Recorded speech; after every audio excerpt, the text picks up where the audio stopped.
Hello. आज हम बात करेंगे कि भाई हिंद चीन क्षेत्र में किस तरीके से भारतीय और चीनी सभ्यता फैली। किस तरीके से आज आज आप जब आप हिंद चीन क्षेत्र में जाएंगे तो वहाँ की कला में, वहाँ के संस्कृति में आपको एकदम से हिंदुस्तान का और चीन का जो संस्कृति का जो कह सकते हैं कि जो झलक है ना, बड़ा स्पष्ट रूप से दिखेगा इन सभी जगह पे। तो क्या हुआ था, किन कारणों की वजह से वहाँ पे हिंदुस्तान और चीन की कल्चर का जो झलक है हम देख पाते हैं। तो सबसे पहले हम बात करेंगे भारत के बारे में, किस तरीके से भारतीय सभ्यता और भारतीय संस्कृति यहाँ पे फैली। तो भारतीय सभ्यता और भारतीय संस्कृति यहाँ पे फैलती है हिंदू धर्म के जरिए, संस्कृत भाषा के जरिए, बौद्ध धर्म के जरिए, हिंदू मंदिरों के निर्माण के जरिए, बौद्ध स्तूपों के निर्माण के जरिए, महाभारत और रामायण जैसे महाकाव्यों की जो कथाएं हैं यहाँ के लोक कथाओं में शामिल किए गए, यहाँ के नृत्यों में इन कथाओं को शामिल किया गया। चंपा और खमेर राजवंश साम्राज्य जब था तो उस समय यहाँ पे बहुतायत हिंदू मंदिर और बौद्ध स्तूपों का भी निर्माण किया गया। तो इस तरीके से यहाँ पे भारतीय सभ्यता हिंद चीन के क्षेत्र में फैली।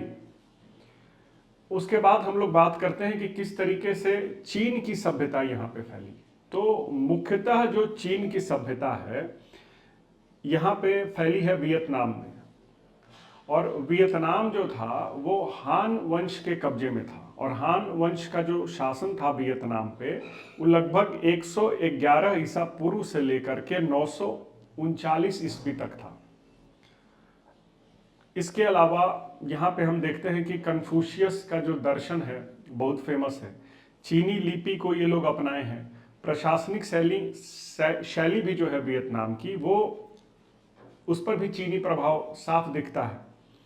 इसके अलावा चाइनीज बौद्ध धर्म, तोकवाद, इन सब के जरिए जो चाइना का प्रभाव है वो वियतनाम पे पूरी तरीके से दिखाई देता है। चाइनीज संस्कृति का जो प्रभाव है, जो कल्चर का जो इफेक्ट है, वो वियतनाम में एकदम दिखाई देता है। तो हम कह सकते हैं कि इन दोनों ही क्षेत्रों में हिंदुस्तान और चाइना के संस्कृति का अनूठा मिश्रण हम पाते हैं। और हम देखते हैं यहाँ पर कि इस क्षेत्र में भारत की धार्मिकता और चीन की जो व्यवहारिकता है, इन दोनों का अनूठा मिश्रण हम यहाँ पे पाते हैं।